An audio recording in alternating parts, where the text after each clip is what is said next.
Alright guys, TacticalRab back again today. Hope you're all doing well and enjoying your day so far, and a very interesting weekend of Call of Duty has just concluded here, the All-Star weekend of course, especially with regard to some of the matchups we're going to be seeing at the start of Stage 4 in just a few days time. Some of the players that made it deep in the 1 versus 1, also the 4 versus 4 arena, going to be matching up once again in a different format not too long from now. Intrigued to take your thoughts in the comment section below. Like if you guys enjoyed the video, subscribe if you are new as always, I'd greatly appreciate it. It really helps out the channel. Thank you very much indeed for doing that. First of all then, of course, as OpTic Chicago say, Envoy and Dashy not only teaming together in the 4 versus 4, but they also make a very deep run in the 1v1 that we will look at in a couple of minutes right here. So first of all, Team Nameless versus Team Chance. Definitely I think coming into the weekend people would have said these were the two most stacked lineups. I'm sure Octane sitting alongside Huke, of course, you know, Simp and Hydra, thinking, wow, if I only had a team like this that I could actually play with in the actual CDL. Who knows what will happen going forwards though, because the next season we imagine Seattle probably aren't going to keep many pieces of the lineup they currently have. You'd wonder if Octane and Huke actually could be a duo next season if Octane is considering an option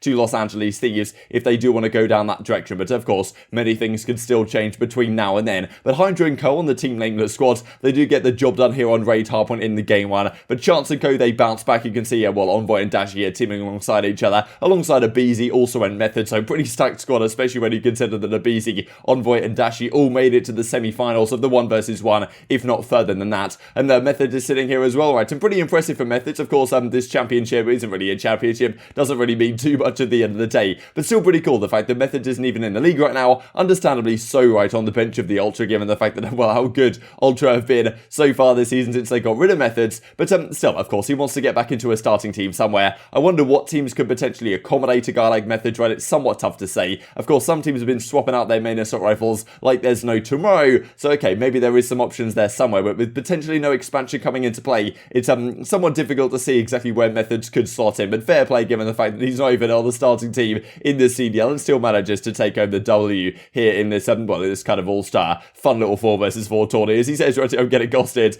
Dashy's not so convinced. My bad, I was upset. Sorry about that, Brandon. Of course, came on to win the thing regardless. So BC, Dashy, Methods, and Envoy take down the team for Chance, the all-star weekend 4 versus 4 tournament. And while many of these players went on to make some pretty impressive runs as well through the 1 versus 1 bracket, that we will look at into a few minutes time here in some pretty interesting stuff that came out on the timeline as a result. But yeah, where could Methods potentially go? Had a blast playing in the All-Star weekend. Glad you were able to take over the 4 versus 4. You gotta think, he says, right? You gotta think what team could get him. Of course, if expansion comes in, Methods would be one of the first guys I was considering, because he's obviously a big name player within the scene anyway, so that obviously had some weight behind his back, and also clearly a very solid player doing some great things in the challenger side. Comes in here and gets a good result in the All-Star weekend. I do wonder how much exactly this All-Star weekend plays into the decision making of some of the organization, well, decision makers I suppose over there, because you know, we saw Ben and Co and well, Zuma talking recently on the flank, the fact that the Lion Man player cards have some impact for some of these general managers deciding on their teams. So maybe you look at the, you know, some people looking at the All-Star weekend and think, okay, well, this guy's better than this guy because he beat him in a 1 versus 1 or whatever the case may be, right?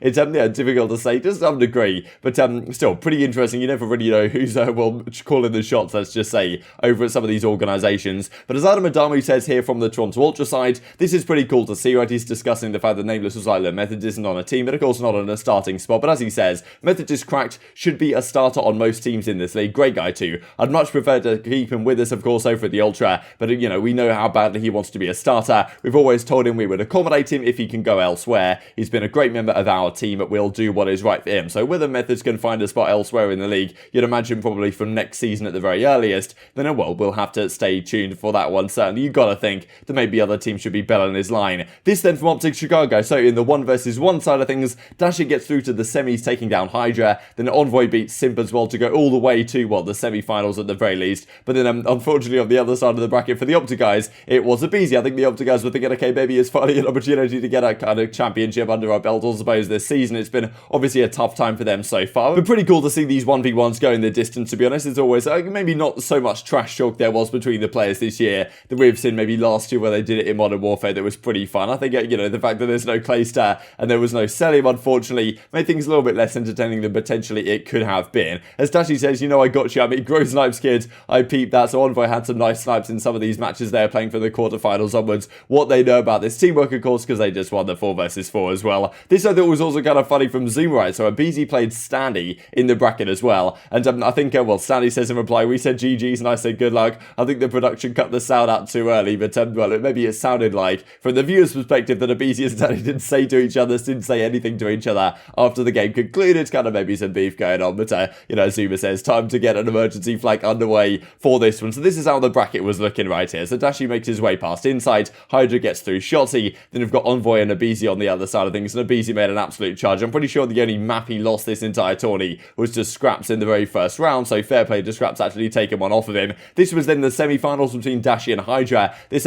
pretty interesting actually from Dashy, right? We talked about the meta a little bit yesterday, and again see Dashy just beams Hydra across the map right here with the 74U. Not something that Dashy's typically using, but yeah, look at this kill cam, right? Dashy just comes over, hits all the headshots with the 74U and completely melts him. I mean, both of them were hitting some great shots, and I mean, as he's saying, like, AR's OP by the way, but that the SMG is actually doing this in the title right now. So we always see this back and forth throughout the season between the SMG players and the AR players on what exactly has to be more strong. But we saw Dashy talking yesterday that he was pretty happy with how the meta is sitting at the present time. As Simp says, GG still at an Envoy. Hopefully my duo can get my trade in the next round. So aBeZy comes rocking through and takes down Envoy as well. This is pretty interesting, right? Because there were some tweets that came out from both Envoy and Dashy. I'm sure, at the end of the day, it's tongue-in-cheek to a certain degree, given the fact that, this is just for fun, really. I'm not really sure if there was too much of a prize up for grabs at the end of the day. I think some of the players almost might have been kind of frustrated with this, given the fact that Stage 4 is just around the corner. They're hoping to get some practice in really with these on the new maps that, of course, we have into play now. The fact that standoffs coming in, there's the meta's changed to some degree, I suppose, in what people are using now with the FFAR, the Krigs getting even better. And, of course, the players have had to take a few days, I imagine, off practice to play in this kind of 1v1 all-star tourney that maybe they're not necessarily too happy about. But at the end of the day, it is just for fun. As Envoy says, though, aBeZy man handling me to another 0.5 series with a 30 ping advantage cannot make this up, because, of course, the final series that OpTic played of the Stage 4 regular play was up against Atlanta FaZe, and they had that, 30 ping advantage that we discussed at length at the time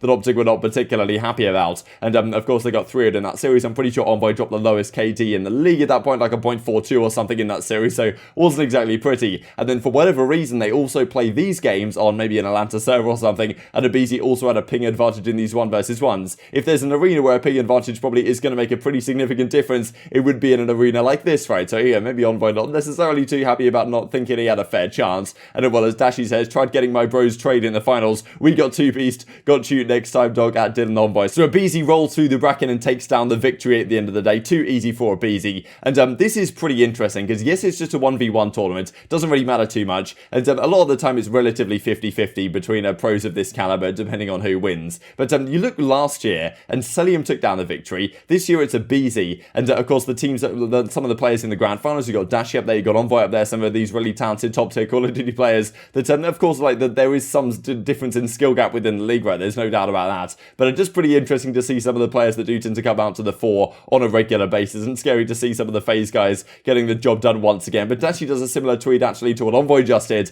Another big advantage series. GG's brother, you are on one in those maps. Sorry man, GG's brother, it was a fun series. So interesting back and forth, certainly, especially with regard to the fact that, well, aBeZy and Dashy will be matching up again not too long from now when FaZe play OpTic again. Now we've got to wonder whether that's going to be on the St. Louis server, which clearly the OpTic guys don't like, but I guess is better than playing them on the Atlanta server, where FaZe effectively have a 4-host that we talked about last time around. So as Formal says as well, love seeing my boys in this all-star shining. Both of them are my weapons. Never mind, the weapons absolutely shattered. So yeah, Formal with the curse once again tweeted this out while things were kind of going on, and then well, it fell apart not too long after that for the OpTic guys, unfortunately. But as Simp says, this is what is kind of scary, to be honest, about the Atlanta FaZe team, and really some of these teams in general. Two of my teammates are now 1v1 champs, absolute units I have on the squad. Wow, love getting hard carried, he says. So yeah, Simp and RC's, of course, yet to win the 1v1 tourneys. Maybe they'll get the job done in the coming years. But here we go, right? So these are the groups. So we've seen this kind of a little bit of back and forth really today between FaZe and OpTic Chicago, and they are going to have a matchup this coming week. They have a group which is certainly achievable for both teams. If OpTic continue to look good as they did at the major, then well, I think we could have a new potential contender right at the top of the groups, especially given the fact that this Stage 4 major is going to be in a LAN environment. Phenomenal stuff. Not too long from now, I believe it's June 17th through to the 20th, something in that ballpark, 3 or so weeks away. They're going to be at the Dallas technically hosted LAN, or whatever it's going to be called, in, I think it's like Arlington or something in Texas. So very exciting stuff, certainly, and I'm sure very exciting for the players as well. And well, FaZe versus OpTic that we've been talking about a little bit of back and forth today. They are playing not long from now, less than a week away on Sunday, May the 30th. FaZe versus OpTic finishes off our schedule. So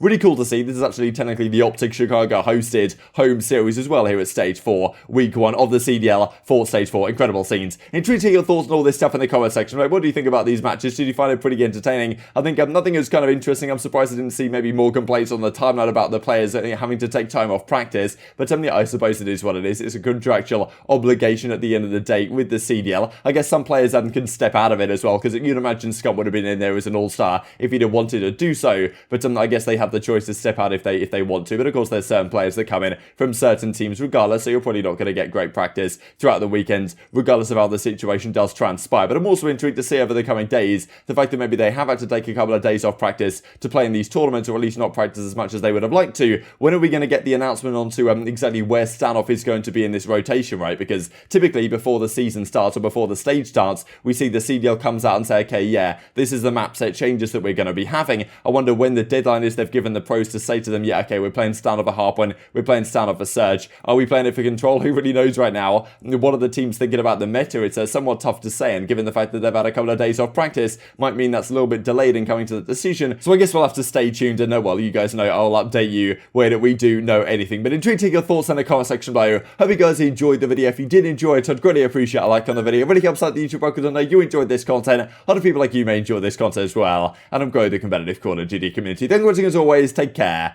and I will see you next time.